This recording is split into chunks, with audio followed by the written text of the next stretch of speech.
Hi, I am Renu Singh. तो आज से मैं अपना सीरीज स्टार्ट करने जा रही हूँ। तो आज का first and most important chapter है रीजनिंग का, पजल एंड सिटिंग अरेंजमेंट। उसका मैं एक क्वेश्चन आपको सॉल्व करके दिखाती हूँ कि मेरा अप्रोच क्या रहता है क्वेश्चन को सॉल्व करने का। तो आज का हमारा पहला क्वेश्चन है। तो इसका डायरेक्शन है, read the given information carefully and answer the given question besides. तो क्वेश्चन है, certain number of person sitting in a linear row and all of them are facing in north direction. Only 10% sits to the left of E. F sits right to the left of E. The person A sits fourth to the right of B. C sits to the immediate left of D. D sits third from the extreme right end of the row. Number of persons sits between E and D is same as B and E. Only 6% sits between A and C. तो चलिए इसको हम solve करते हैं। कैसे solve करते हैं? तो स्टार्ट हो रहा है, certain number of person sitting in a linear row, all of them facing north. तो सारे के सारे नॉर्थ फेस कर रहे हैं, तो ये नॉर्थ हुआ। सिर्फ only 10% sits to the left of E. तो ई के लेफ्ट में सिर्फ 10 ही इंसान बैठेंगे, 10 से ज़्यादा नहीं बैठेंगे। तो 1 2 3 4 5 6 7 8 9 10, ये ई का प्लेस हो गया क्योंकि ई के लेफ्ट में सिर्फ 10% बैठेंगे। F sits 8 to the left of E. E के लेफ्ट में एफ बैठेगा 8 पोजीशन पे। 1 2 3 4 5 6 7 8। तो यहाँ कौन बैठेगा? एफ बैठेगा। उसके बाद क्या बोल रहा है? The person A sits fourth to the right of B. B के फोर्थ राइट में ए बैठेगा। तो ये हम यहाँ नहीं बैठा सकते, कहाँ बैठेगा? तो इसको हम लोग नीचे लिख लेते हैं ताकि कोई भी पॉइंट मिस ना हो। तो A sits fourth to the right of B, तो यहाँ ए बैठेगा।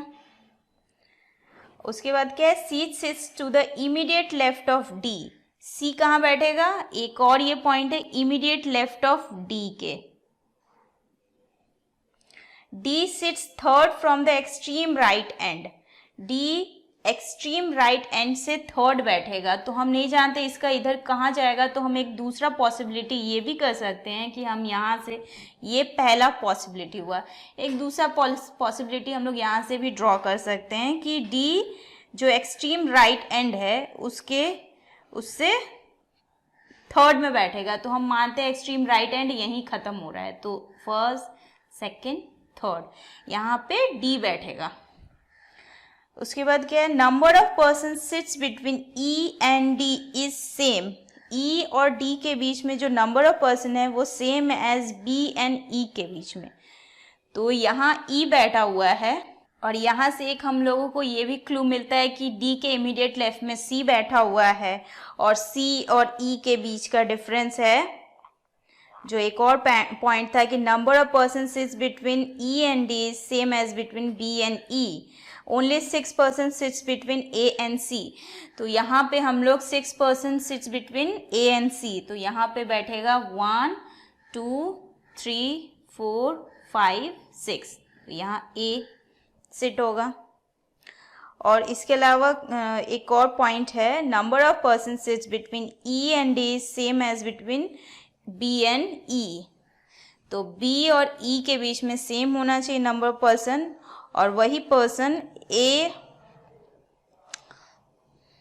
तो इसको हम लोग ऐसे बैठा सकते हैं, ए यहाँ पे है, ए के 2 3, यहाँ बी। तो ई को हमको ऐसा पॉइंट पे बैठाना होगा कि जहाँ पे जाके ये पूरे का पूरा सेम हो जाए, ई और डी भी और बी भी। तो ये हम लोगों का गैप होगा, ई यहाँ बैठेगा। तो ये डिफरेंस एकदम differences between B and E and D is equal. तो बाद बाकी अब हम लोग इसको पुट कर सकते हैं यहाँ पे।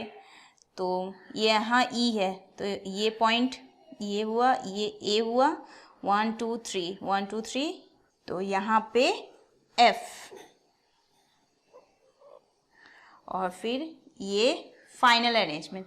तो हमने ये देखा कि ये दो पॉसिबिलिटी से ये फुल क्लियर हो गया। तो पहला हम हमेशा हम लोग कोई भी सम्स अगर अटेम्प्ट करें तो हम दो पॉसिबिलिटी साथ साथ लेके चलना पड़ेगा, ताकि एग्जाम में हमें तो लिमिटेड टाइम मिलता है 20 मिनट्स का, तो उस 20 मिनट्स में हमें 35 क्वेश्चन सॉल्व करने रहते हैं। तो हमें स्टार्टिंग से ही दो पॉसिबिलिटी लेके चलना है ताकि हम क्विकली सॉल्व करने सके। नहीं तो अगर सिर्फ हम एक पॉसिबिलिटी मान लीजिए अगर ये लेके चलते तो फिर हम यहाँ अटक जाते। इसीलिए हमें दो पॉसिबिलिटीज लेना है। तो करेक्ट आंसर इसका ये है।